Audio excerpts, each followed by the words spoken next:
Golf fanatics and degenerates, it's iPod Todd here bringing you another expert model on the Fantasy Fanatics. Before we dive into this week, let's discuss last week's results. It was a pretty exciting tournament. Eduardo Molinari got his first victory in a few years, beating young Irishman Paul Dunn. We probably all remember Paul Dunn from his he was winning the Open after the third round, I believe, a few years back. Paul Warney, older Englishman, came on for third. We talked about him before on the in my article. It's glad to see him getting back on track. Same with Victor Dubuisson. He's been hurt. The Frenchman shooting 6 under. Same with Lassie Jensen. We talked about him on the right here on the video in the model. Bomber did well last week. Held his own. I really didn't have too many of those guys in my lineups, but I did have a lot of Chris Hansen and Carlos Piegem and Jordan Smith. They came on strong there on Sunday. That helped me out a lot. I finished 6th in the $27 event. So I just single entry those. I don't put more than one just because the prize pool is not so big. So that did pretty well, and that was my lineup also for my cash teams. Won a few $3 tickets for this week's event, and did very nice in the cash game. A lot of the 50-50s didn't fill that I put my team in, so I was kind of disappointed in that. Seems like the with DFS expanding with other sites and stuff, the Euro Tour, the prize pool's gone down a little bit. It's kind of sad. Was getting up there. Hopefully, when the Rolex series picks up, you'll see the stronger fields, and hopefully DraftKings picks up on that. Some of the other sites and ups the prize pool. You could see the prize pool is going to be somewhere around $8 million, so you really could see a lot of the Europeans that mainstay on the PGA Tour come over, so that should be interesting. So let's get on to this week. The European Tour is going to stop in China at the Shenzhen International at Shenzhen Golf Club. It's the second time for the Shenzhen International at the being on the European Tour, and the third time this golf course hosting an event. The stats I'm going to be looking at are birdie or better, greens and reg, driving distance, putts per hole, and DK points per game at par 72 courses. Let's dive right into the players, and you can see top of the DK salary chart, Bubba Watson's coming over, getting a paycheck. Hopefully his game turns around. But I'm really not going to invest in him very much, maybe 1 or 2 GPP teams. When these guys, it seems like he's kind of done with golf. He'll play the events he wants to play. He'll play if he can get a paycheck.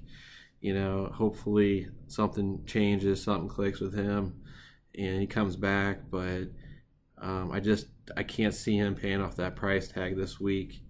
Even he has done well at the course, but nowhere near what I think he needs to do at that price. So I'm going to go ahead and probably pass or sprinkle 1 or 2 GPP teams, depending on what we hear this week on Twitter. He's saying he loves the course, but you know how Bubba is. Tommy Fleetwood, he's going to be my number 1 ranked player, top of my model. 3-3 on the course, second and third. Over the course, number 1s in greens regulation. Missed the cut at the Masters, but that's okay. It was his first trip, and he'll be back with vengeance. Ross Fisher is coming in next. He's 2 for 3 over the course. 16th in 2016 and 15th in 2015.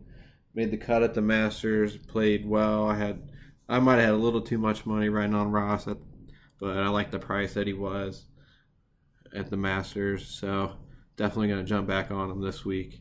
Peter Uihlein, he was 4th here in 2015, Don't let the 2 missed cuts fool you. I think he's a different player now. He's if you look at my notes there, he's going to be the only guy that's getting 4 of them this week.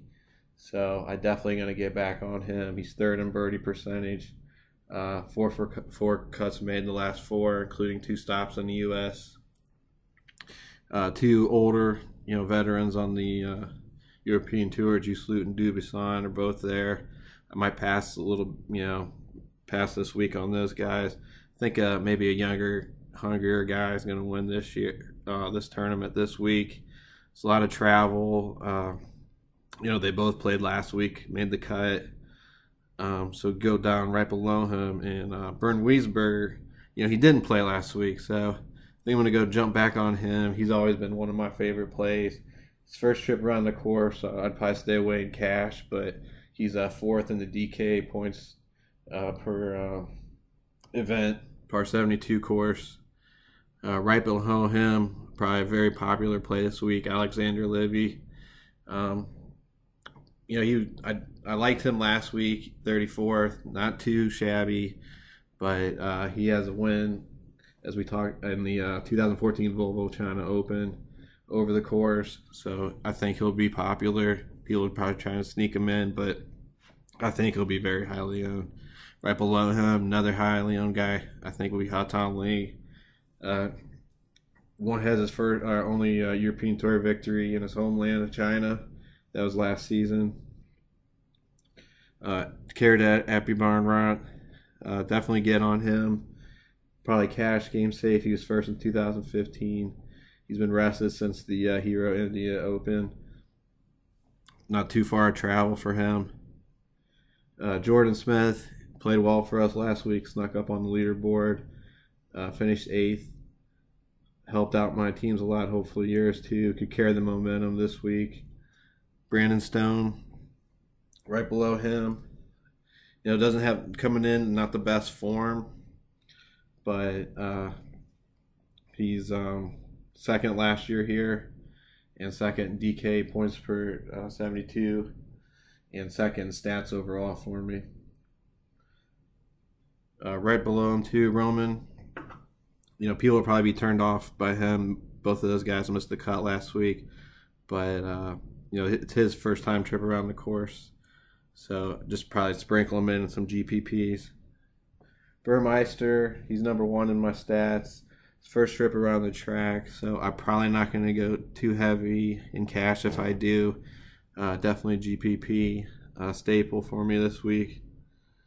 Go down a little bit, you can see some of our guys we usually talk about. Jorge Campillo always plays well for us, 3 for 3 over the course, 19th last week.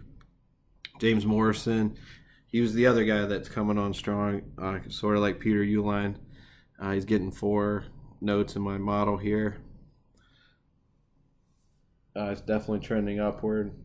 You got Hansen, Chris Hansen, cut maker, has been for us for a while. You got Dredge, he's top 20 in birdie or better, and DK 72, 7th here last year. Peter Hansen, the wily veteran, seems to be back after a few injury-plagued seasons. Wrote him up in my article. Eduardo Molinar, last week's winner. It's always tough to bounce right back, but definitely think he could be in play in a GPP this week. Nacho Elvira kind of burned us last week. But definitely think I'm going to throw him back in. Same with Alexander Bjork. And then you got Carlos Pijam. He plays a lot in Asia. Played well last week for us. Definitely get back on him in some GPPs. Miko Koren, he's actually ranked number 2 overall for me. Definitely think he's probably cash safe. Missed the cut last week, but I'm okay with that. These guys, it's a long travel. You missed the cut, come back to the course where you played decent before. Graham Storm, definitely think he's in play this week. And you get down to a bunch of Chinamen, which we just don't have much data on them. There's one guy I wrote up in my article, Tian Yan. He belongs to the course, so you never know. He might know best way around the track. 5,900 definitely could, throw him in, get some of those top guys that you like in there. All right, everyone, that's it for me this week. Check out my article on the Fantasy Fanatics. Follow me at iPod Todd on Twitter. I'm going to be on the Fire DFS chat tonight with Roger Cassie and Wedge, so definitely listen to that. And the PGA Tour, I know DraftKings not having an event next week, so the European Tour might be the only thing going, so hopefully the prize pool picks up a little bit and we get the ball rolling and we win some money. Good luck, everyone.